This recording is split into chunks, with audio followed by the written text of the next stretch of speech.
بسم اللہ الرحمن الرحیم۔ الصلاۃ والسلام علیک یا رسول اللہ وعلی آلک واصحابک یا نور اللہ۔ اس ویڈیو میں درود و سلام کی فضیلت پر 6 احادیث مبارکہ بیان کی گئی ہیں۔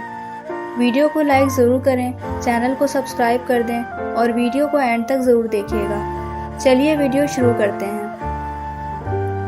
حضرت علی بن ابی طالب رضی اللہ تعالی عنہ سے مروی ہے کہ حضور نبی کریم صلی اللہ علیہ وآلہ وسلم نے فرمایا، جو مجھ پر ایک مرتبہ درود بھیجتا ہے، اللہ تعالیٰ اس کے نامہ اعمال میں ایک قرات کے برابر ثواب لکھ دیتا ہے، اور اللہ تعالیٰ کے ہاں قرات احد پہاڑ کے مثل ہے۔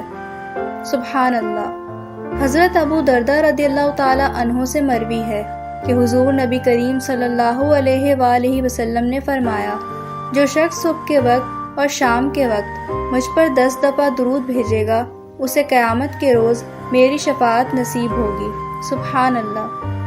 حضرت طفیل بن ابی رضی اللہ تعالی عنہ اپنے والد سے روایت کرتے ہیں کہ ایک صحابی نے حضور نبی کریم صلی اللہ علیہ وآلہ وسلم کی بارگاہ میں عرض کیا، یا رسول اللہ، آپ کی کیا رائے ہے اگر میں اپنی ساری دعا آپ پر درود بھیجنے کے لیے خاص کر دوں؟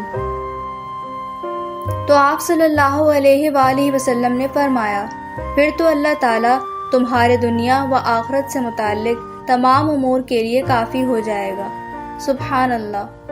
حضرت انس بن مالک رضی اللہ تعالی عنہ روایت بیان کرتے ہیں کہ حضور نبی کریم صلی اللہ علیہ وآلہ وسلم نے فرمایا، جو شخص مجھ پر ایک مرتبہ درود بھیجتا ہے تو اللہ تعالیٰ اس پر 10 رحمتیں نازل فرماتا ہے، اس کے 10 گناہ معاف کیے جاتے ہیں اور اس کے لیے 10 درجات بلند کیے جاتے ہیں۔ سبحان اللہ۔ ایک روایت میں حضرت علی رضی اللہ تعالی عنہ فرماتے ہیں کہ ہر دعا اس وقت تک قبول نہیں ہوتی جب تک حضور نبی کریم صلی اللہ علیہ وآلہ وسلم پر اور آپ کے اہل بیت پر درود نہ بھیجا جائے۔ حضرت عبداللہ بن عباس رضی اللہ تعالی عنہما روایت کرتے ہیں کہ حضور نبی کریم صلی اللہ علیہ وآلہ وسلم نے فرمایا، جو مجھ پر درود پڑھنا بھول گیا وہ جنت کا راستہ بھول گیا۔ ویڈیو دیکھنے کا شکریہ۔ چینل کو سبسکرائب کر دیں اور ویڈیو کو لائک